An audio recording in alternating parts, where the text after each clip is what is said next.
Okay, guys, so I made that approaching 6 o'clock now, so I'm going to get underway. If anybody joins in the meantime, that's fine. So my name is Craig. I work in recruitment on campus, in particular for the Change100 program, which means that I'm often at universities speaking to students at careers fairs, presentations, and things. I'm also involved with actually assessing students who come through the Change100 recruitment process, and I am also a former intern of the Change100 program myself. So I know the program from both sides in terms of the background of the recruitment process, but also having gone through the process myself. So yeah, hopefully I'll be able to give you some insights into the application process. But first, I want to tell you a little bit about the program. So that's a little bit about me. So let's start by just reiterating what Change100 is. And I know that some of you watching, or certainly some of you registered, have actually met me on campus or spoke to somebody on campus, or potentially have started an application already. So it may be that this information isn't new to you. Just before I go through that, I would just note that there is a chat box window to the right of the YouTube presentation. If you do have any questions at any point during this presentation, please just type them in that box. I will be coming back to them just to make sure that I'm not missing things. I may not be able to look at them permanently, just to avoid being distracted. But every sort of 5 or 10 minutes, I will glance in case there's any questions that comes up during the process, and we'll deal with them at the end. So what is Change100? Well, Change100 is a paid summer internship program that's been specifically designed to bring together leading employers, and more about what those employers look like in a moment, with talented students and graduates with a disability or long-term health condition. And again, we're going to look a little bit more about what we mean by disability and long-term health condition in a minute. So the development program itself basically combines group work and self-directed learning to help ensure that you get the most out of your time on the program and to prepare you for your next career move.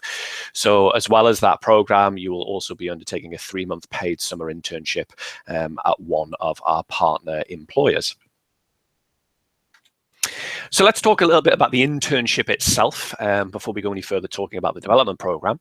Well, the internship lasts up to 3 months full time. They are located across the UK. So we have a number of internship vacancies across the United Kingdom. So in terms of location, there are plenty in the southeast of London, some in the southwest, some in the north. By north, I mean northwest and northeast. So I'm thinking sort of Manchester area. Also in the northeast, I'm thinking Newcastle. We have some in Scotland too. The hours are typically normal office hours, so that's likely a 9 till 5.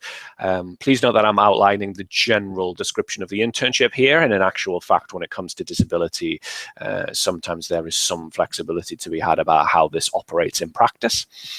The salary will be at the living wage at the very least, or potentially above. So at the time of writing and last year on the program, so for interns that have just completed their internships, well, I say just completed, it's definitely a long time since summer. I would say, so let me talk about the salary. There was £8.25 per hour outside London and £9.40 per hour inside London. The living wage has actually just changed at the start of November. So we'll be revising those figures again if we're ensuring that all employers are meeting the living wage. But for now, I can let you know that last year that was the salary and everybody was paid at that level or above that level. In terms of what an internship might look like, well, the roles are quite varied, and we'll talk a little bit about the roles in a minute. And also the employers that we work with, they are really varied. And what I mean by that is they're varied in terms of sector. So we have corporate private sector roles, we have some public sector roles, and some non-profit or third sector roles too.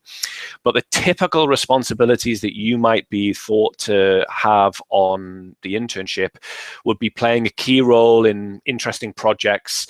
Often it could be involving attending accommodations, conducting some research, writing reports, creating presentations, handling project work, general administration. The internship itself is so that you can gain experience of the workplace in of itself. So I think the internship is very valuable in the sense that it is an internship with a prestigious employer. But at the same time, the importance of the internship is that you get to get an understanding of how your disability or condition would affect you in the workplace. And in terms of how that feels and how that looks, it might be a learning experience, and indeed probably will be a learning experience for you. So you might not know what support you need in the workplace, or you very well might, but the point of the internship is being able to kind of give you a feel for what working life will be like when you finish your studies, and to help prepare you in terms of what support you might need, and also give you an idea from a general perspective of what you might like to do as well. So why does Change100 exist in the first place? Well, an interesting fact is that actually the employment rate for people without a disability is sitting at around about 80.3% at the last check of the figures, whereas the employment rate for people that have a disability or long-term health condition is 46.7%. Apart from the fact that that is wholly unacceptable, it is really interesting to note that when employers are looking for graduate talent in particular, but all talent in fact, it benefits an employer to employ from the widest talent pool that it can. Otherwise, it misses out on great talent that otherwise it wouldn't be catered to recruit for. And in actual fact, the difference in the percentage here just goes to show that employers are missing out on great talent purely because some employers aren't as prepared as they should be to cope with disability. And that's the point of the program, is bringing together a network of employers, essentially so that students like yourself can have an internship and understand what support they need, and also get a feel for the world of work, but additionally to think about what that might look like in terms of adjustments and managing that process. Yet at the same time, it's also a wonderful opportunity for our partner employers that we're working with to see that actually there are some incredibly talented people with disabilities and long-term health conditions. And actually it's about educating employers and them leading on that as much as it is about providing internships for you guys. So there is definitely method in the program in itself for why it is coming to being. So let's talk a little bit more about the internship and where you could possibly be working. Well, in 2016, we placed 69 interns in total at a completely diverse portfolio of 49 prestigious employers. And these employers are, like I said earlier, across a number of different sectors. So just looking at the image on screen, these are some of the employers that we've either worked with in the past or have been working with this year. It's not an exhaustive list. And indeed, the list of employers that we'll be working with this year will only finally be known as we start approaching the summer. So around about March or April time when we have the full list, but this just gives you a really strong idea. So in finance and banking, we've got organizations like Virgin Money and Lloyds and Barclays. In media, we've got organizations like BBC. And we've also got organizations like Princess Productions, and I'm looking for them on the screen because I know they're there, and that's Wall to Wall. They're right in the middle there towards the right. Wall to Wall have produced a number of television programs for a number of different networks, and we have a placement there. We also have Leonard Cheshire Disability. The Leonard Cheshire Disability run Change. It is their program. Change100 is their program, and so we have placements at Leonard Cheshire Disability itself. We also have engineering placements at organizations like Arup. We have science-based placements. One of the research councils, the BBSRC, is there. And then we have public sector placements like the Intellectual Property Office. And I'm looking for a few of the others that will no doubt spring to mind once I move on. It's also worth pointing out as well, we have legal placements. So Bevan Britton is a great place for that, public services law firm. One organization that we've worked with who is on there they are, is Taylor Wimpey, and we have a number of placements with Taylor Wimpey in house building. I won't go through them all, but that gives you an idea that there's quite a diverse environment of organizations that we work with. What kind of job you could be doing is also equally quite broad. So in terms of the type of job you might be doing, you could be working in a placement that's allied to accountancy, potentially an engineering placement, support of a CEO, so executive support, a finance role, HR, working in IT and systems, potentially even software development. That's just page one. So if we go on and have a look at the second page, we've got data analysis roles, roles dealing face-to-face with consumers, so customer services, business development roles. So that is a role in which you will be working on growing the business, often by working in a business-to-business role where you have contact with another organization, whether it's another corporate or potentially a public sector body. Fundraising roles, project management, marketing, and also PR and public affairs roles. And what's really interesting about Change100 is the sheer diversity of roles that are available. So there's something really to suit everybody. And actually, we'll go on to talk about what we're looking for in an applicant. But that is why we're actually open to applicants of all degree disciplines. It's a really great opportunity for you to either go into something that's quite new to you, but you'd be really interested in pursuing.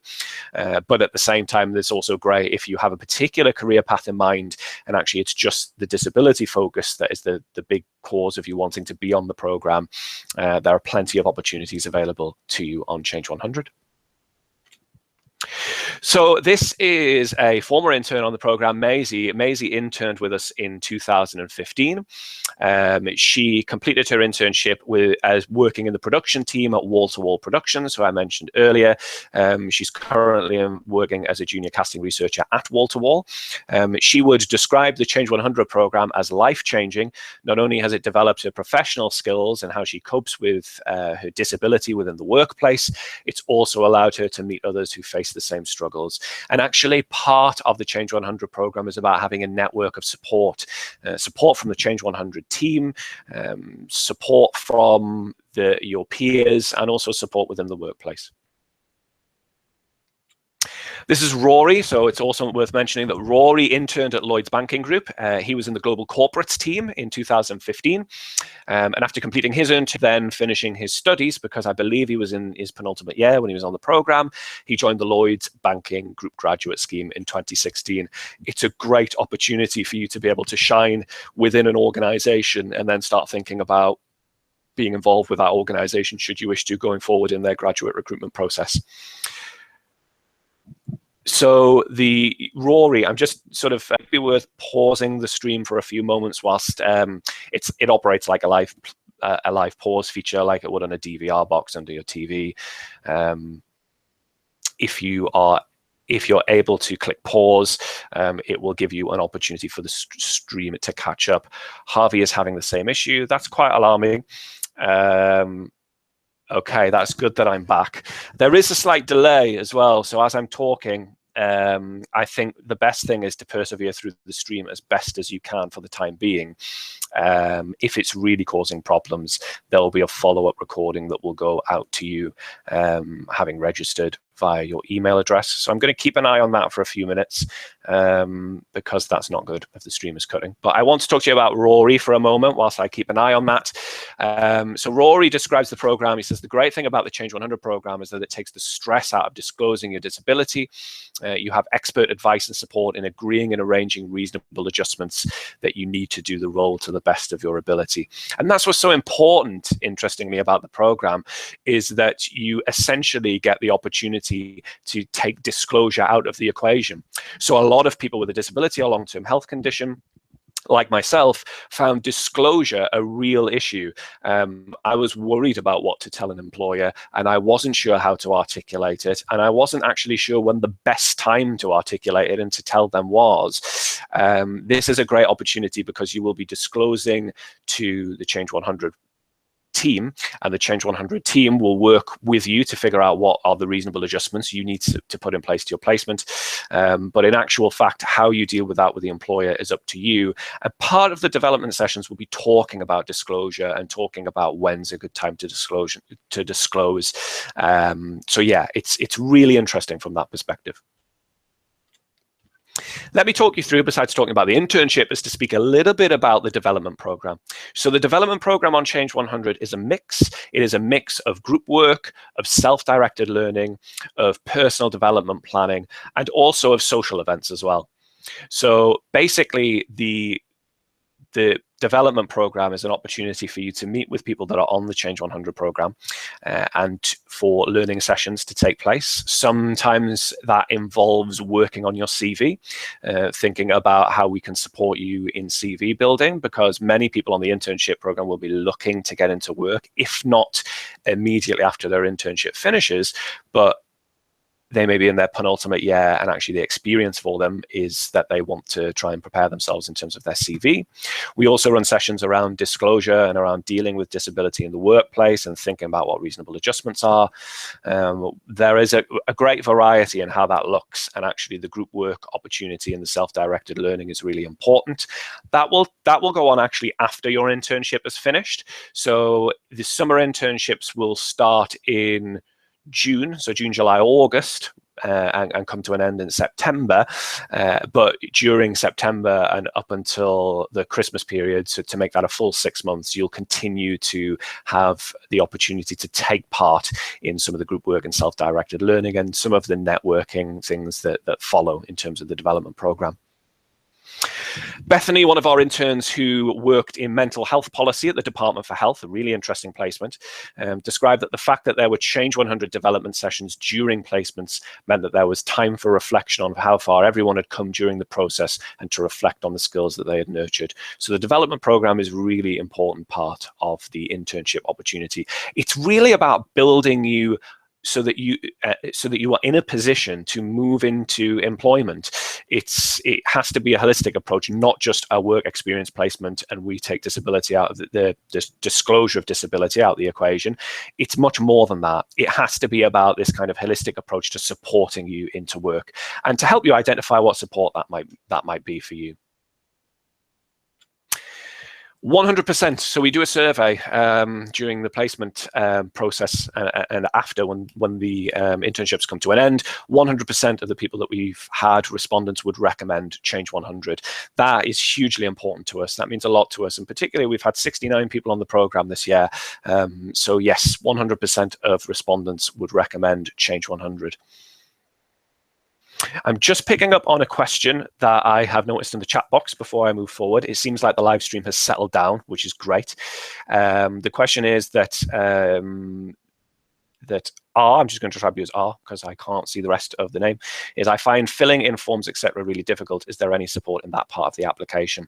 So yes, what I would say is when you are applying, the application, which I'm going to go through in a minute, is online, and I'm going to talk about that in a little bit more detail in a moment. But we definitely take into account reasonable adjustments during the actual application process itself. So if there is an issue with writing, for example, and you need any additional support, you need to tell us what that is during the process, and we can support you as best as we can. But perhaps I'll pick up on that in the Q&A towards the end of the session, so I can give you a little bit more of a rounded answer once we've talked about the application process. So let me talk about what I mean by disability and long-term health condition. So to be eligible for the program, you must have a disability or long-term health condition, but this is really broad. This is thinking about disability in terms of what the Equality Act thinks of disability. So it has an effect on your ability, your daily living in some way or another, particularly from our perspective, your ability to work. And will do for, has done for around about 6 months, I think is the description, but you would need to check out the legal description. Basically, from our perspective, it involves physical impairments, sensory impairments, mental health conditions, learning difficulties, things like dyslexia, long-term conditions, diabetes, HIV, multiple sclerosis, chronic fatigue syndrome, ME. So it can be, it's really broad. It's just if it has an effect on you, in your ability in daily life in some way or another, and you think it might impact your work, that's what we're really thinking about. If at all you're unsure as to whether or not you're eligible for the program in this regard, you can email change100applications@leonardcheshire.org. Myself, one of my colleagues, will pick that up and be able to give you a little bit more of a personalized response, particularly if your situation is quite complicated. Please feel free to email us. We get all sorts of questions about the program. No question is a silly question, particularly when it comes to your own personal experience of the program. The program has to be really tailored to support you, and no one person, even within the same condition, we can have 5 or 6 people that have a visual impairment on the program, but no one person is affected in exactly the same way, and no one person's adjustments are the same either. So we definitely want to work with you on making sure that it's the right fit for you. So let me tell you a little bit about the recruitment process and what we're looking for. And this might be really useful, particularly to somebody like Harvey, who I know actually I've met already, who knows a little bit about the program already, but definitely of use to everybody if you're thinking of applying. So you must have a disability or long-term health condition, which we've just gone through. You must also be in your penultimate, so second to last year, be a final year student. That's either on an undergraduate qualification or a postgraduate qualification, or you've graduated within the last 2 years, and that's for any degree discipline. So irrespective of what you studied, if you meet those criteria on your second to last final year, you graduate this year, you graduated last year, or I believe that falls in the last 2 years, so potentially the year before, then you would be eligible for the program. We expect people applying to have a minimum 2-1 or achieved or predicted. Sorry, you can tell when I get distracted slightly when the text chat comes up. I'll pick up that question in a moment. So a minimum 2-1 achieved or predicted in an undergraduate degree. Mitigating circumstances will most certainly be considered. So if there is a reason why you haven't achieved a 2-1, and particularly if that's down to your disability, then we need to know about that, because in actual fact we can be slightly selective if you haven't quite made the grade for a 2-1, if there is a strong mitigating circumstance around that. You must definitely also be eligible to work in the UK for the duration of your placement. So before I talk about the recruitment process and pick on a few of the questions in the box that are flashed up there, to apply for Change 100, you must be able to demonstrate the following customer attributes, personal attributes rather. These are the competencies that we're looking for. These are available on the Change 100 website. And basically, this is a kind of an overview of what we're looking for. Really important to think about this when you're filling out your application. Definitely when you're answering questions in your application form, please be as authentic as you can be. Don't feel like you have to pigeonhole everything into one of the competencies, but at least have an awareness of these kind of competencies, because this is what we're looking at. These are the kind of things we will be assessing you against. We're not looking for any essential knowledge or experience in particular on the program. So you needn't have had a experience of, say, finance to be in a finance role. You needn't have had any work experience at all, but we're definitely looking for somebody who knows why they want to be on the program, and also what they can benefit from by being on the program as well. So don't worry about essential knowledge or experience, although by all means, please draw on some of your experiences either at university or work you've done in a student union voluntarily, for example, or potentially also things you've done in the workplace if you've had a work placement before. So before I go through the recruitment process, I just want to pick up on a couple of questions that are swimming around here in the text box. We did application forms, so please give brief details of your disability. Yes, what exactly are we supposed to say? Name your disability, first of all, if you can. We would like you to disclose as much as you can to us, because it makes it really helpful for us to be able to support you. None of this is directly shared with any employer that you are placed with. What goes to that employer needs your okay for that to happen. This is for us and for the application process. So what we would look for, ideally, it would be nice for you to name your disability and just tell us very briefly in 2 or 3 sentences how it affects you. 2 or 3 sentences might not do it justice. You might find that you want to outline a little bit more. This is less about us wanting to know the absolute ins and outs of your disability, but more how it will affect you in the workplace. So in terms of the follow-up to that question is, please outline any adjustments that would need to be made during the assessment process or whilst on placements. So yes, you can let us know from student support what you've needed in the past, but in actual fact, what we're thinking of is what support you might need that you don't actually get at university. There may be plenty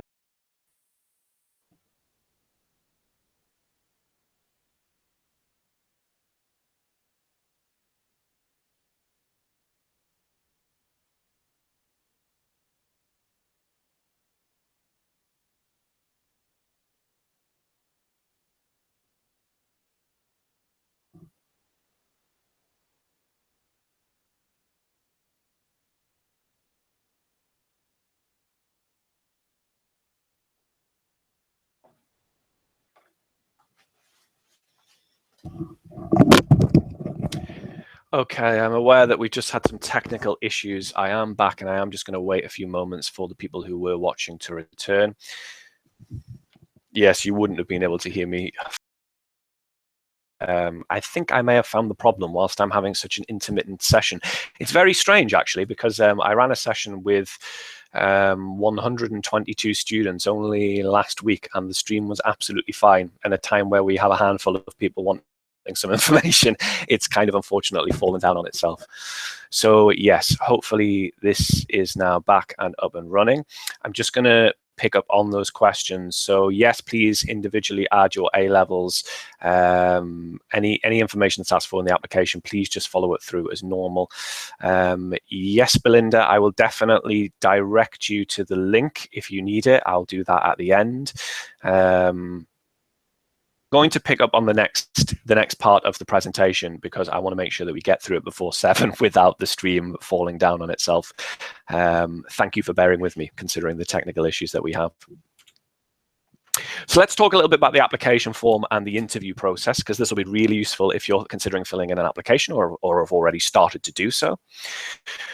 So I'm going to give you some suggestions in terms of tips and advice with regards to the application process. And this comes from me having actually gone through the application process myself at one point. But this also comes from me as somebody who has assessed application forms and interviewed people during the assessment center process.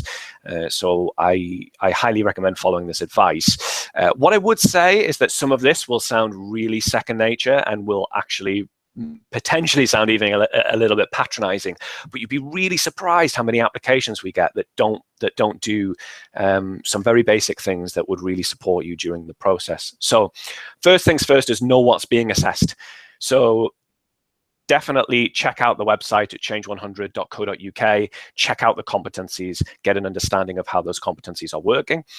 Look at the student brochure to find out the competencies that we're looking for. The student brochure is also available on the website, but I think the competencies are also listed on there themselves. So be aware of what we're looking for, but make sure that your answers are authentic and that they are a good reflection of you. So definitely go to change100.co.uk and consider that before applying. Answer the question. Potentially one of the biggest things that people do not do during the application process is answer the actual question. This is particularly interesting if a question has multiple parts to it. Often we find that people will only answer one part of the question. We can't issue marks for things that aren't there. So you will only be marked against the criteria if you address the question being asked. However excellent your answer is, if it doesn't address that question, it won't score well. So please make sure if there are multiple parts to a question that you are answering all parts of that question.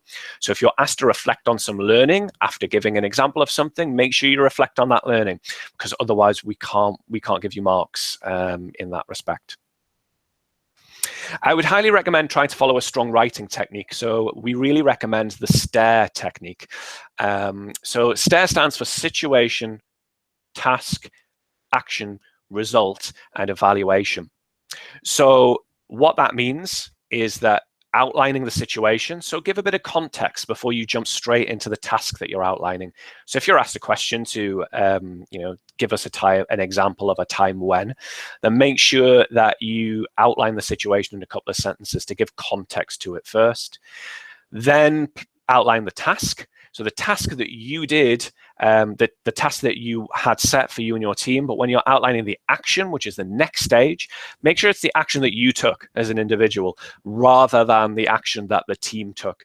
And if you're having to rely really strongly on the team during the action part, if it turns out that you are, time and again referring to what the team did because actually you weren't really heavily involved in it, go back and think about whether or not it's the best example. Some people will try and give examples because they sound particularly impressive, but in actual fact, if you just draw on some experience where you had quite a large role to play in something, it'll often play out better in the application question itself. Always tell us the result. Make sure when you tell us the result, even if it's not positive, and sometimes actually it's in your benefit for there to be a point of learning in the result, Always then go on to evaluate. So evaluate what your response was. Even better if you've then gone on to action some learning that you've taken away. If you've gone on you've demonstrated resilience, for example, and then in a later date you've gone on and taken some learning from the task and from the result, and then you've gone on and applied that learning, even better. So the poorer answers will just give us a task and then tell us the action that you took. The better answers will go on and outline the situation and also give the result. And then the absolute best answers will also give us an evaluation point at the end. So they will follow that whole STAIR process. So really important to consider when you're writing your application. And if you've already answered some of the questions in the application form, just go back and look at how they're framed and just make sure that they're framed in a way that gives away the narrative of this technique, because it's really, really useful. And we see this used time and time again with really strong effect. It's really handy for you to give broad answers to give broad examples across questions. So if there are 5 questions, try drawing on a mix of experiences. So university is a great place. So is voluntary work. So is working for a society and a student union. So is potentially some previous work experience that you might have had. So use that breadth. But when we're thinking about individual questions, it's all about depth over breadth. So what I mean by that is use 1 or maybe 2 examples per question, but try not to be broad in the examples that you're giving in a question, because what we see time and time again is people will give an example and they will give us the task and they will give us the action that they took. And then they've got 200 words to answer a question. And then they'll go on and use another 75 words to give us another task and another action. And then they'll do it again. And actually what they think they're doing is giving 3 or 4 examples because we'll be quite impressed with the breadth of their experience, when in actual fact, what we're looking for is for you to answer a question in a well-crafted way. And what I mean by that is just take 1 or potentially 2 examples and go through the STAIR process with them. You won't be able to go through 3 or 4 examples with the STAIR process and still be within the word count. So if you ream off a list of examples, you're far more likely to limit maximizing the marks that you can get. So definitely 1 or 2 examples per question. Go into detail about what you've learned and developed. We're really keen to see reflective learners. We really want to see people that have learned something. And everybody, irrespective of your background, everybody that lives with a disability or long-term health condition has learned something, demonstrated an ability to rise to a challenge, demonstrated an ability to be resilient. You're learning it and you're living it on a daily basis. You're doing it in your studies, whether you're supported through your studies or not. Also, never undervalue your experience. Some people will come up with an example and they'll think, oh, that example in itself doesn't sound particularly impressive. Whether it's a part-time job that you've had, or whether it is working through something, a module in your studies that was particularly challenging, or whatever the question may be, whatever example you give, never undervalue your experience. Make sure you write with confidence about the experiences that you have. Don't sell yourself short. And like I say, choose examples carefully. We'd rather see a well-crafted answer from a solid example and strain to find marks in something that you think might impress. Another thing that comes up time and time again, this is just general good practice on any application forms or in any interviews, is to think about what in particular about the program interests you. So why you're applying for this program. But not just why you're applying in general, but more why is this the right opportunity for you now? So at this point in your early career, at this point in your studies, why is this right for you now? So build into your narrative as an applicant why this is the right opportunity for you at this point, and then show how your current experience and knowledge make it right for you now. And then you want to be thinking about your future. And I think it's always good to be thinking about how Change100 as a platform could be helping you in 2 or 5 years' time when you're down the line thinking about your career prospects. What is it about the Change 100 program now that's going to give you that, help you kickstart your career? What is it about the experience of the program that's going to be useful to you? Is it about the internship? Is it about the learning and development program? If it's about all of those things, what is it about them you think will be useful for you during the process? The best answers, some of the best applications we see have really strong answers to that question. So think really carefully about why. It might seem early days to be talking about assessment centers, but there are no online tests for the Change 100 program, which means that your application form will be looked at by somebody. It won't just go through a filter of online tests. We've removed online tests because they're particularly biased, but they're also particularly challenging for people with certain disabilities. So it's just helpful to remove them altogether. So if you are successful in the application stage, and we mark your application highly based on how you've dealt with the competency-based questions, you'll be invited to attend an assessment center. Now, these take place up and down the country, and we run multiple assessment centers.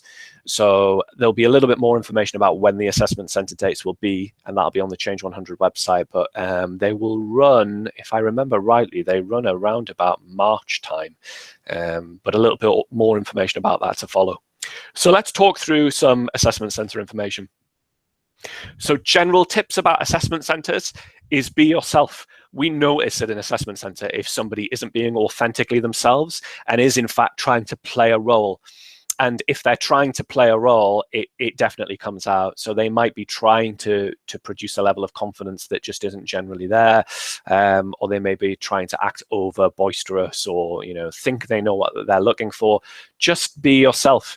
We really want to see great, dedicated interns who want to be on the program for the right reason, who are thinking about their career going forward.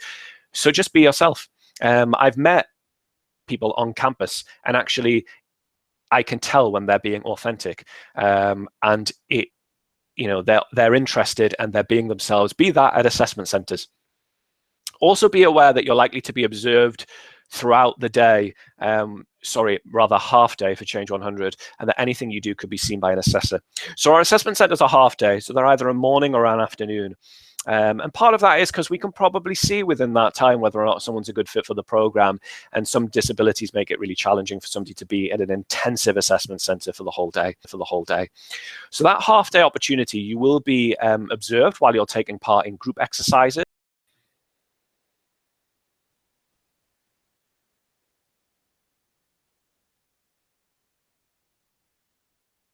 And I'm back again, apparently.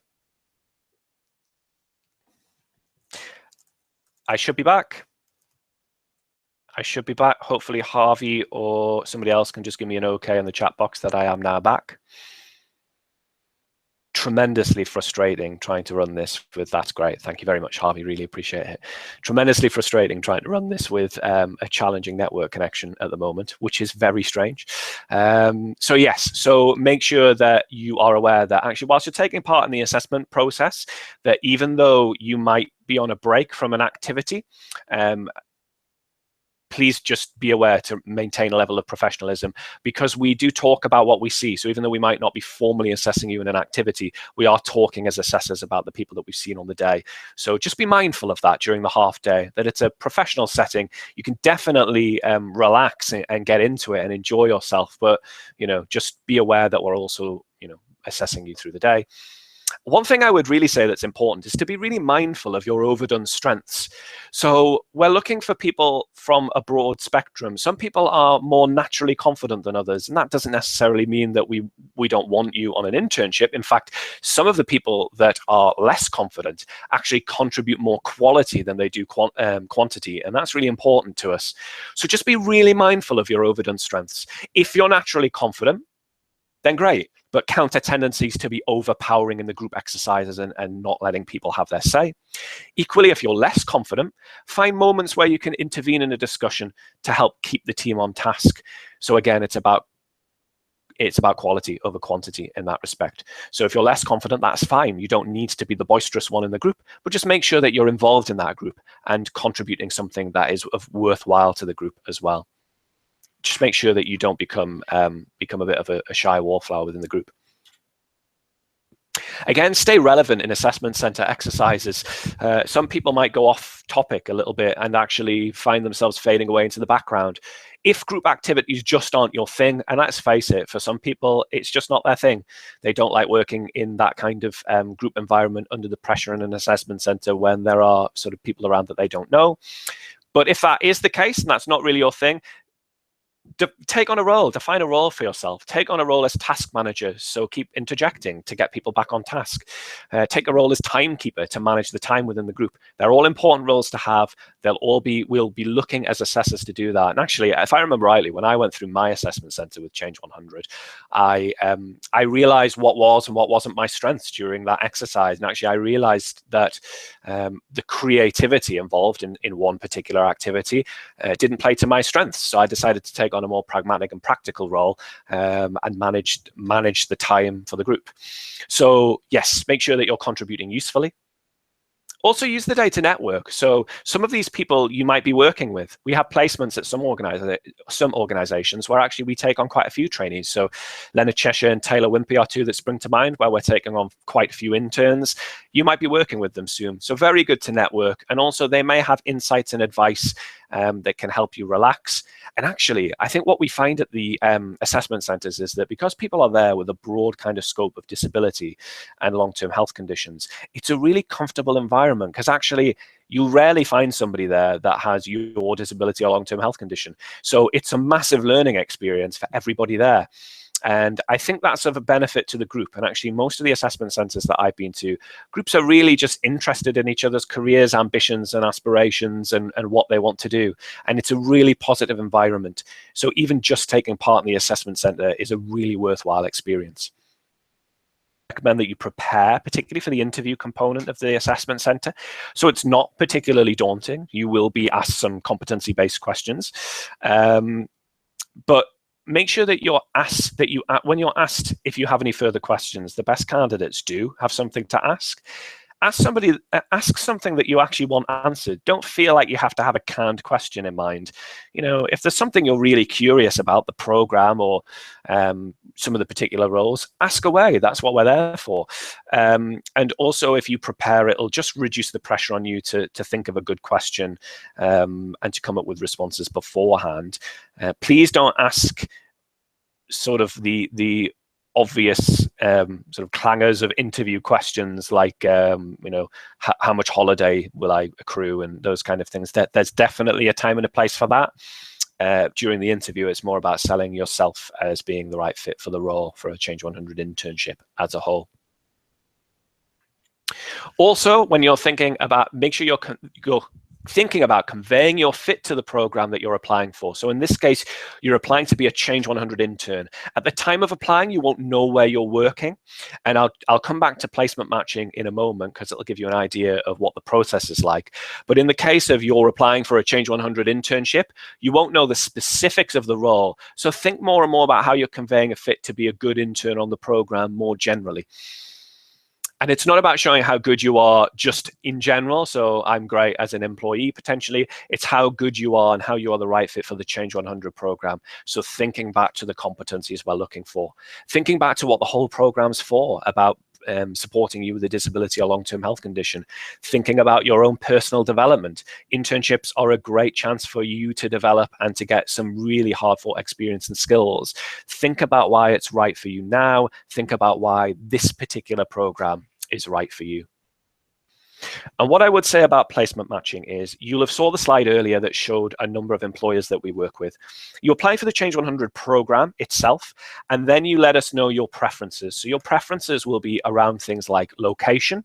And sometimes people have really hard preferences for location, particularly just because they can't commute somewhere, or they don't want to move for a few months, or they find that too challenging.